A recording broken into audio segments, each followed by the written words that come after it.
Di video kali ini kita akan mendengarkan paparan terbaru dari hasil rakel terbaru PAN RB BKN berkenaan dengan prioritas pengangkatan 2024 yang mengutamakan masa kerja dan usia. Simak video ini sampai selesai.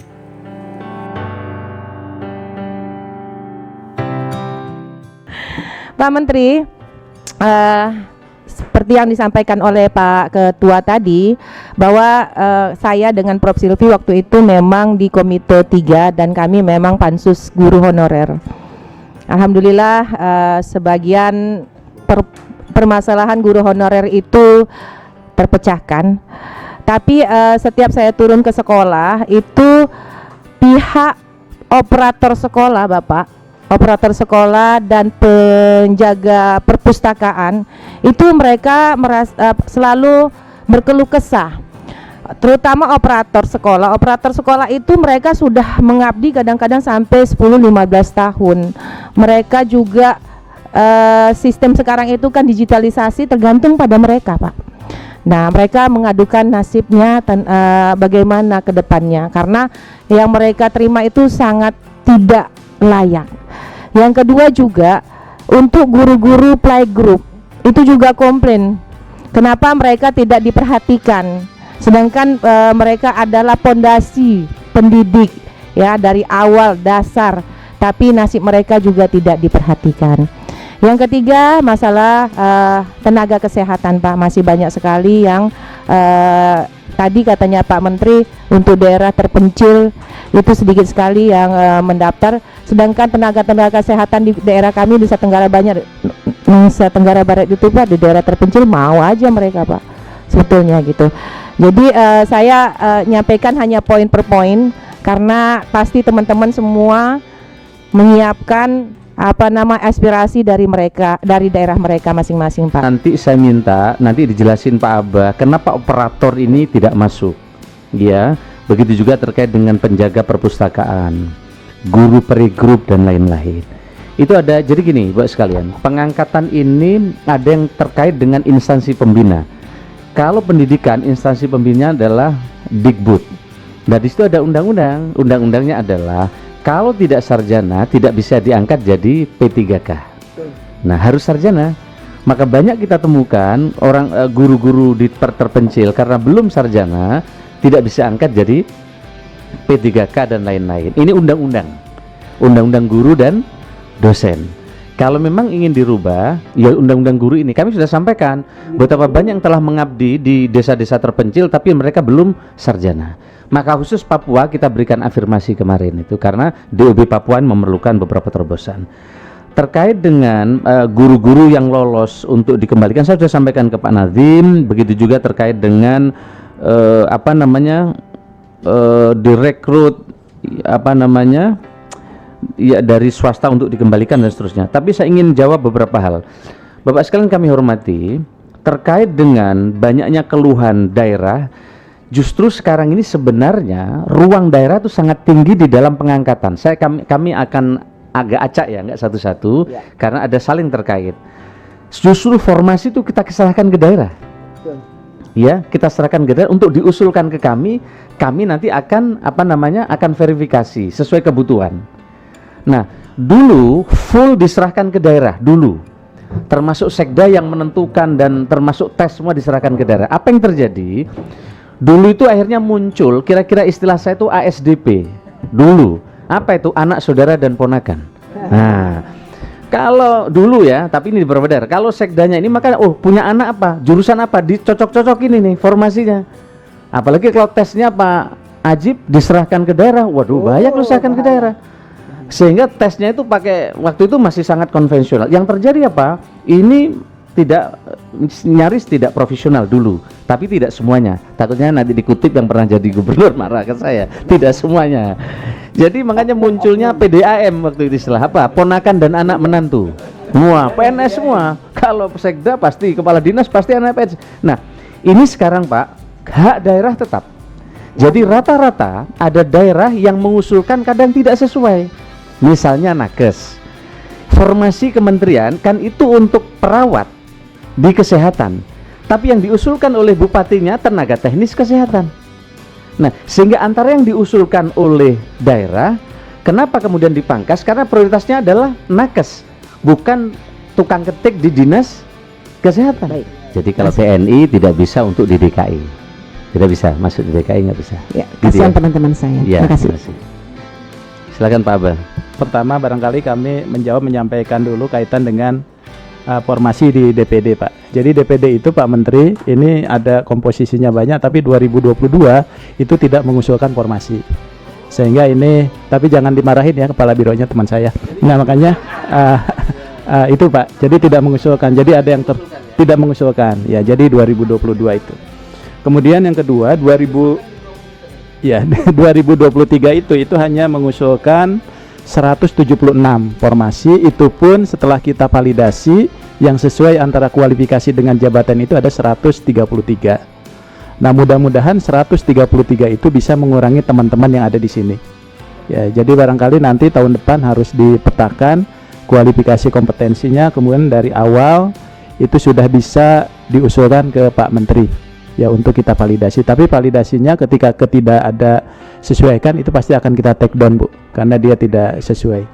Itu barangkali terkait dengan formasi untuk DPD. Nah kemudian tadi yang BLU ya dan Satpol PP tadi sudah disampaikan Pak Menteri. Sekarang ini kita kan sedang membahas juga PP 23 2005-nya kaitan dengan BLUD. Nah ini apakah akan masuk P3K atau dia bisa merekrut sendiri? Kalau masuk P3K ya harus melalui mekanisme P3K termasuk penggajiannya Pak. Konsekuensinya dia bisa ada penurunan penghasilan dan sebagainya bagi BLUD-nya yang gajinya sudah tinggi, sudah bagus. Nah kemudian Pol PP sudah ada solusinya untuk bisa dicarikan. Tadi untuk honorer dan non ASN itu nilai peringkat terbaik namanya. Jadi walaupun nilainya 30, yang di bawahnya 29 dia lulus Pak. Jadi betul sampaikan Pak Menteri itu tidak ada NAB, jadi namanya peringkat terbaik. Jadi peringkat terbaik itu sepanjang dia tertinggi ya dia masuk. Jadi tidak ada batasnya. Kemudian linearitas untuk guru itu sebetulnya sekarang di Dikbud itu ada mekanismenya Bu untuk PPG prajabatan dan PPG dalam jabatan. Jadi nanti harus mengikuti program yang dilaksanakan oleh Kemendikbud Ristek. Kemudian untuk tenaga tata ruang saya kira Pak Menteri juga sudah banyak memberikan formasi. Ini 2023 saja dari BUP 648 Bapak memberikan formasi 2000 ya untuk pemenuhan tenaga di tata ruang Pak. Kemudian kaitan Papua terakhir juga Pak Menteri sudah memberikan surat afirmasi lagi Pak yang baru, di mana teman-teman yang P3K yang usianya lebih dari 35 tahun Pak itu dialihkan ke DUB jadi usianya 48 tahun dan dia bisa jadi PNS. Dan Pak Menteri sudah mengeluarkan 3 surat untuk pengalihannya dia jadi PNS sebetulnya dari P3K. Termasuk juga seleksinya kan di Papua itu juga sesuai dengan jumlah orang Pak. Jadi kalau yang tesnya 100 Pak Menteri 100-nya lulus Pak. Gitu Pak, gitu ya. Jadi tergantung yang tes, yang penting dia sesuai dengan formasinya. Nanti ini sebentar, khusus nih Kepulauan Seribu Pak Menteri. Itu ternyata saya juga tanya sama teman-teman banyak yang mengusulkan kalau bisa lagi lagi ke sana kunjungan kerja. Itu ternyata mereka bilang, Bu kita ini jelas asli. Saya bilang minta aja persyaratannya adalah akte kelahiran. Kan sekarang orang tiba-tiba tinggalnya di sana di Pulau Seribu, padahal saudaranya tadi tuh. Saudaranya ini, saudaranya ini, saudaranya ini gitu. Nah, tolong diperhatikan Pulau Seribu. Ya, waktu kita 5 menit lagi. Iya, Nah, kemudian untuk DKI Bu, DKI itu hasil afirmasi kemarin itu 99% masuk semua ya Bu ya. Untuk DKI Jakarta. Jadi afirmasi Pak Menteri itu dari 633 6.336 itu 6.200 lebih itu sudah terakomodir ya. Kemudian termasuk tahun ini juga. Nah kemudian kaitan dengan pengisian TNI Polri di DKI itu tidak boleh karena itu bukan instansi pusat tertentu. Jadi kalau di sana mengisi berarti melanggar Undang-Undang 34 dan Undang-Undang 2 2002 gitu ya. Kemudian pengisian administrator, pengawas itu tidak perlu ke KSN sebetulnya, itu kewenangan penuh dari PPK. Ya, kewenangan penuh dari PPK. Jadi eselon 3, eselon 4, camat lurah dan sebagainya itu kewenangan penuh. Jadi bisa diangkat secara definitif. Ya. Oleh PPK Bu, gubernur. Ya, gubernur. Iya, betul. Ya, PJ itu kan termasuk dia juga punya kewenangan. Nah, kemudian untuk JPT kan pengisian itu tidak harus dari seleksi terbuka kompetitif, tapi juga bisa mutasi antar JPT. Berarti kalau mutasi JPT kan dia hanya melaporkan saja bahwa ini akan dilakukan mutasi karena tidak akan ada yang non-job di situ. Dengan syarat tidak boleh ada yang non-job, dia harus mendapatkan jabatan yang setara. Ya, barangkali itu Pak Menteri tambahan. Makasih. Pak Menteri, pimpinan izin, ini ada dua yang belum dijawab Pak Menteri. Satu menit, Pak Menteri. Itu dua yang substansi, yang aspirasi daerah belum dijawab tuh Pak Menteri. Pertama, soal guru swasta yang lulus P3K tidak bisa kembali ke sekolah swasta karena di dalam komputer hanya negeri. Yang kedua, pejuang untuk daerah 3T yang miskin-miskin tadi itu Pak, PKH, itu tadi dari Ibu Jelika juga ya. Ini supaya bisa masuk ke formasi Pak, jadi pendamping desa maupun juga terutama PKH itu udah 20 tahun Pak jadi pegawai tetapi kontrak terus. Terima kasih, tolong dijawab yang tegas Pak. Baik, makasih. Jadi terkait dengan guru saya sudah sampaikan ini, jadi ada kebijakan di kami dan kebijakan di instansi pembina. Terkait pengembalian guru-guru tadi itu kebijakan dari instansi pembina yaitu Kemendikbud. Kami sudah sampaikan itu menurut Kemendikbud ini kan ini pendidikan untuk semua dan seterusnya. Tapi kami sudah sampaikan. Nah, mungkin nanti jika ada kebijakan berbeda dari Kemendikbud tentu akan bisa itu. Tetapi sekarang menurut kami kemarin waktu kami sampaikan Kemendikbud mengambil kebijakan tidak lagi memprioritaskan guru-guru dari swasta. Jadi apa yang dari Bapak sudah kami sampaikan ke Pak Mendikbud. Terkait dengan PKH itu bagian dari pendamping, silakan. Ya, jelasan. Yang PKH kemudian lain-lain yang kemudian kenapa tidak kita masukkan di apa? Ya. Di P3K, formasi P3K. Ya. Silakan Pak. Baik Pak Menteri. Yang pertama Pak izin untuk PKH dan sebagainya itu masuk ke dalam kelompok pendamping pembangunan yang dilakukan oleh PMK, Kementerian PMK dan Bappenas ya. Termasuk juga saat ini sedang disusun Pak untuk Perpres pendamping pembangunan, di mana salah satunya itu mengakomodir teman-teman yang PKH tadi. Nah, kemudian yang terkait dengan guru Pak Menteri, ini kan persoalannya itu ada di Dapodik Pak. Dapodik itu memasukkan guru swasta ke dalam Dapodik, sehingga banyak guru-guru swasta akhirnya ikut P3K, dia meninggalkan sekolah swastanya. Nah, sementara guru ketika dia menjadi ASN, maka pengabdiannya itu adalah di sekolah negeri. Nah, itu yang jadi persoalan. Nah, sebetulnya hak mereka mau mendaftar atau tidak, cuma persoalannya adalah ketika gajinya kecil di sekolah swastanya, maka dia ingin perbaikan juga, maka dia melamarlah ke guru negeri gitu Pak. Nah, kurang lebih begitu Pak. Jadi sebetulnya di Dapodik itu datanya ada di sana. Pimpinan, saya usul supaya ini komite kita harus selesaikan karena ini masalah udah berkepanjangan. Tuh, swasta ini kan berarti ada di instansi Kemendikbud ya, kita nggak ada di komisi situ. Bagaimana kita bisa kolaborasi dengan Pak Menteri PAN ini supaya soal ini bisa selesai gitu. Karena kalau lama-lama sekolah swasta tutup semua Pak, terutama di daerah 3T. Padahal di daerah 3T ini kan kita butuh SDM-nya. Kalau ini tidak diselesaikan, daerah 3T tambah parah karena sekolah swasta tutup. Ya. Nggak ada negeri mau masuk sana tuh Pak. Ya. Yang menyuarakan bukan hanya Bapak, saya waktu ditemui kiai-kiai se-Jawa Timur. Iya, iya. Karena pesantren-pesantren dan kiai-kiai itu kehilangan guru terbaiknya tiba-tiba ngajar di negeri. Betul. Wah, ngadeplah ke Pak Luhut, ngadep ke Menko PMK, termasuk menyampaikan ke kami. Wah, ini kan kebijakan di instansi pembina. Nah, tentu instansi pembina punya pertimbangan-pertimbangan tertentu juga yang tidak semuanya tidak bagus, ada pertimbangan yang baik.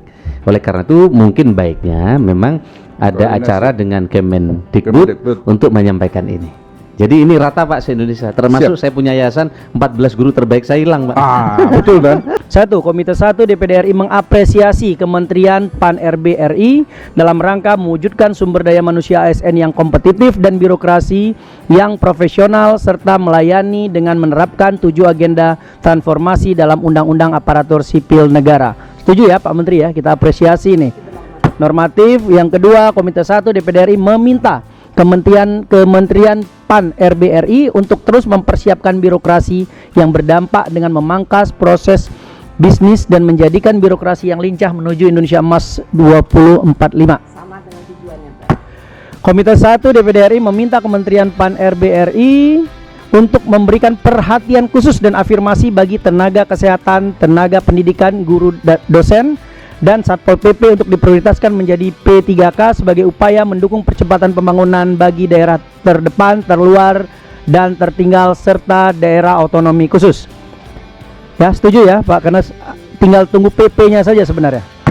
Komite 1 nomor 4, DPD RI mendorong Kementerian Pan-RB untuk melakukan percepatan kebijakan terkait P3K paruh waktu dan P3K penuh waktu. Ya, ini tunggu PP-nya saja, mohon dipercepat Pak. Yang kelima, Komite 1 DPD RI dan Kementerian Pan-RB RI sepakat untuk melibatkan DPD RI dalam pengawasan pelaksanaan seleksi PNS dan P3K di daerah. Selain itu, DPD RI juga dilibatkan dalam program-program penguatan reformasi birokrasi di daerah, khususnya kebijakan penyederhanaan birokrasi dan jabatan fungsional di daerah. Mungkin ada yang tanggapi Pak? Ini artinya bukan rekomendasi ya, jadi DPD jangan kasih rekomendasi, tolong diluluskan. Tapi artinya kita mensosialisasikan program Pak Menteri pada saat kita melakukan reses, presentasi Pak Menteri tadi, kami mohon izin ya untuk mengumpulkan BKN dan juga Badan BKD ya untuk kita presentasikan ini platform dan program dari Pak Menteri ya, dan melibatkan dalam pelaksanaan seleksi. Pengawasan artinya kita juga melakukan pengawasan terhadap seleksi PNS dan P3K di daerah. Ibu, Sesmen silakan. Izin Pak Pimpinan, izin Pak Menteri, dengan seizin Pak Menteri, mungkin untuk yang nomor 5 ini tidak dalam kerangka pelaksanaan pengawasan tadi Bapak, tapi bersama-sama mungkin untuk melakukan sosialisasi dan sebagainya, mungkin diperbaiki kalimatnya Bapak.